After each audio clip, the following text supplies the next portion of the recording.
Washington game. What did you think the biggest issues you guys had?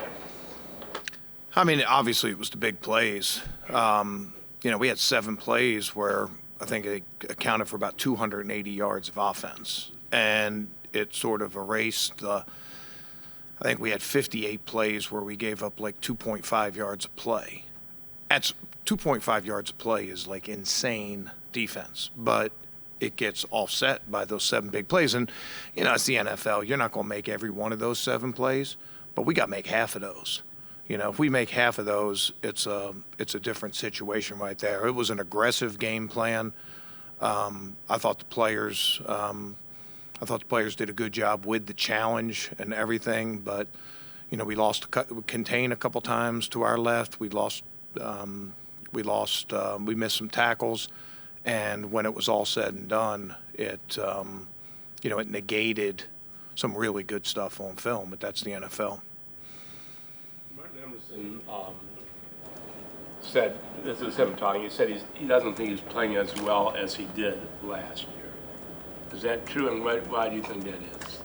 Well, I mean, I can help him out on that one play. I mean, it was a 2-minute drive, and if you guys saw what we were doing with some of the substitutions to slow down their tempo when they would sub, but you don't get that right in 2 minutes. And I probably went too many snaps of man-to-man in a row there, and he was gassed, and I was slow to recognize that, and he gave up a touchdown. So I probably put a little bit more of that on me than him. I can change my calls up a little bit there and help him out. He's a competitive guy. What we saw last year, what we saw in training camp this year was not a mirage. I have a lot of confidence in him getting out of that and playing good ball for us down the stretch. Was responsible for 2 of the takeaways. You guys talk about them coming in bunches. I mean, is that something that you guys can build upon after that game, knowing that he was able to put a couple together in just that one game? Yeah, I mean, obviously the first one overcame that big pass where we ended up losing contain, let the quarterback loose, and then he made a big play down the field. So that was a really big red zone stop. But the forced fumble was a big time play, and had the ball on the ground a couple of times. Jeff mentioned MJ. He missed a tackle on that long run. Then he came back, hunted that guy down, and got the ball on the ground. And we didn't recover it, but that ball was on the ground. We had a couple big hits that will end up being incompletions that, had a chance. I mean, they're a whisker away from being catch fumbles. So I was proud of the way we were around the ball. We'll make our share of those, and they are game-changing plays. How much have they, with the addition of Saquon, how have they kind of incorporated and meshed him and Jalen together in their running game? Well, Saquon might be playing the best of any running back in the NFL right now. Extremely strong, great vision, jump cut, using the passing game, everything else. And they've had some injuries with their wide receivers, so he's really had to take a load. He's been a marked man in their offense, and he's still averaging 6 yards a carry. So he definitely has our intention. They do add the layer of the quarterback, but they're not afraid just to hand it to him, and it's not super fancy. It's double teams and let him pick his hole, and that playing that part of the game. Now they'll get A.J. Brown back, they'll get Devontae Smith back, not like they've been the last couple games. So we certainly got playmakers at a lot of different positions. Dallas Goedert is a really good tight end. And again, a little bit like last week, we can't play really, really good defense for 58 plays and let our guard down for 7 plays, because these guys have 7 guys that can hit a home run. What do you make of Hurts' turnovers? It's been led the league last year, and he's leading it again. Yeah, I mean, they're coming in different spots. A couple of them came at the end of games this year, probably trying to make a play, maybe when it wasn't there. But, that's what playmakers do. They try to make plays, and I think there's a lot of things that are important to us, some similarities to last week and some things we should learn from last week. But, pressure on the quarterback generally can create mistakes, and then we got to be aggressive going after the ball. Both of those things will probably play a part in this week. It's your former team going to their place. How important would it be for you? How good would it feel to go there and get a win? Yeah, it's been so long. Well, it really hadn't been that long. It's been 3 years and a couple games, but I was looking at the roster. There's only like 7 or 8 guys left. I mean, you talk about, how things change in the NFL, and that's a team that went to the playoffs all 3 of those years, went to the Super Bowl, won. So you talk about like what the changes in the NFL. There's not a lot of people I'll recognize, so it's an important game for us because of what our situation is right now, and it's our next game. It's a road game. A win will go a long way to, starting to patch up some of the ills that we've had. So that's the most important thing this week. Banged up in the secondary right now. Do you feel like you might be able to count on some of those guys this week? Denzel? Rand? Yeah, I mean, we were that affected the game last week because we're a dime team on a lot of third downs, and we lost Ronnie Hickman and Rodney McLeod. Rodney had to go in and get stitches, and all of a sudden we were out of those packages, and then our corners started dropping. So it was we were working hard the whole game to try to just sort of jerry rig some of our personnel packages to go, and some of the guys went in. Rodney was able to come back. Rodney played a really good game. It's life in the NFL. Nobody cares. So we got to find a way this week, regardless of who's out there, to be efficient and and accentuate those things we did well for 58 plays and eliminate half of those things that we did poorly. You think you will have Denzel? Yeah, we'll see when it comes. I'll let Kevin and those guys handle injuries, but I know Denzel's a competitor, and if he can be out there, he'll be out there.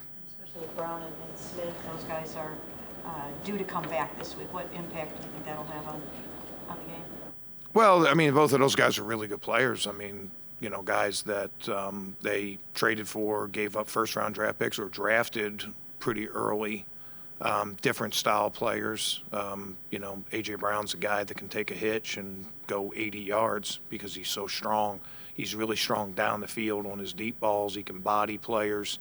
He doesn't get knocked off his routes very easily. And Devontae Smith has really great speed. He's a smaller player, but he's got great quickness and great speed. So, and I'd probably put Dallas Goedert in there. Goddard in the last couple of games, we're seeing all the double teams. It shows you where they were with wide receivers. But we have confidence in our guys, who, regardless of who's out there, but they do have a great challenge this week. What do you make of Hurts? I know you weren't there when they were in the last Super Bowl, but he outplayed Mahomes in that Super Bowl. And since then, it's been a little different quarterback. What do you see out of him? Yeah, he was a rookie. He was there 1 year when I was in Philly, and I just know this: he's a tremendous competitor. He's a really, really hard-working guy, and does a good job with leadership, and the players sort of gravitate to him. And he has really good mobility. So those are the things that get our attention. I know this: in 7-on-7, he throws about as pretty a ball as you can imagine. I mean, it's classic. Just looks beautiful when he throws. So our whole objective is don't make it 7-on-7. Our pass rush has to do their job. Our blitz package has to do their job. Our coverage disruption has to do their job. So it's not just routes on air, because I've seen that in person, and it's pretty impressive. The last 3 in a row. How do you keep that from getting even worse and kind of stop the damage? Yeah, you have to just focus on what's important right now, and you can't do anything about the past. You guys know my baseball analogies. The Mets were about the worst team in National League in the middle of June. Their best player stunk. He's batting 200, and it was all the same stuff. The owner meddled too much, and they were the highest payroll, and they had a lot of turmoil, and they just went and beat the Phillies, and they changed all of that. And the little bit that I know, I don't know, you guys know probably Lindor a lot better, but just like listening to different people and stuff, like you know, they never lost their confidence, and they were very intentional about their culture. You know, at least, again, I don't know that firsthand, but, you know, from what you hear, they were very intentional about that culture. And that's a tough one to survive, right? You know, I mean, it's June, high expectations, highest payroll in baseball, you know, all that different stuff, and you're playing terrible. You know, they had lost, like, I think it was like 20 of 26 games or something like that. You know, it couldn't have looked any worse, but, you know, they were able to find their way out with some intentionality, and, you know, and their best players started playing their best, you know, and when it came to playoffs and they're down 1-0, Lindor hits the grand slam, and, you know, they're going to the division championship series or whatever it's called now. You know, so I think there's a lot of lessons to be learned and stuff like that. Sports are awesome that way when it comes to, you know, the things that come up, and rewarding perseverance, rewarding intentionality, rewarding culture, rewarding people, you know, with track records coming out of things, and, you know, avoiding overreactions. I think there's stuff we can learn quite across the board. You know, anybody that's been in the NFL has been in situations like that where you're not playing your best, whether it's early in the season, middle of the season, you know, whatever it is. I think if I remember right, Pittsburgh, one year they won the Super Bowl. I think they had 2 3-game losing streaks in one of those years. You guys have to check that math. That might be another thing I made up in my head. But yeah, I'm trying to. I think it was like late 2000s or whatever it was. But you're going to have tough times. You know, it's not all and giggles. It's not all unicorns and rainbows and everything else. And, you know, those tough times and persevering through those tough times is where you get your medal and what defines you as a team. And, you know, when we get out of this, we'll be battle tested, and I think we'll be stronger for it. Okay.